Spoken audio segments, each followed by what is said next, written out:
د حضرت علي رضی الله تعالی عنه دا فراست او دا کمال څومره ډېر د حضرت علي رضی الله تعالی عنه په زمانه کې یا په دوره خلافت کې نزهة المجالس لیکلي د هغه په زمانه او په هغه دورې خلافت کې د دوو ښځو په یوه کوټه کې ولادت وشو دواړو یوې لور پیدا شوه د بلې زوی پیدا شو نو د دواړو په دا زوی سره جنجال شو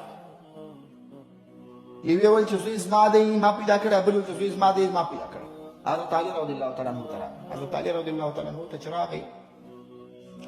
حضرت علي رضی الله تعالی عنه ډېر د حکمت او د فراست ډک انسان و بیا پوښتنه وکړل چې دواړه دعوه لري چې یو زما زوی دی او بله ښځه وایي زما زوی دی بیا دواړو ته وویل چې تاسې ورسئ لوښي واخلئ په دواړو لوښو کې خپلې پۍ راوړئ پۍ پېژنئ شیدې راوړئ بیا به زه تاسو ته فیصله درکړم چې دا زوی د چا دی چې کله پۍ راوړې شیدې بیا حضرت علي صاحب چې شیدې کله وتللې بس بیا یې ویې ته وویل چې دا زوی ستا دی خلکو ورته ویل دا دې څنګه معلومه کړه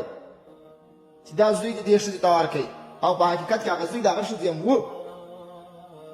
نو حضرت علي رضی الله تعالی عنه ورته وفرمایل چې دا زموږ د قرآن فیصله ده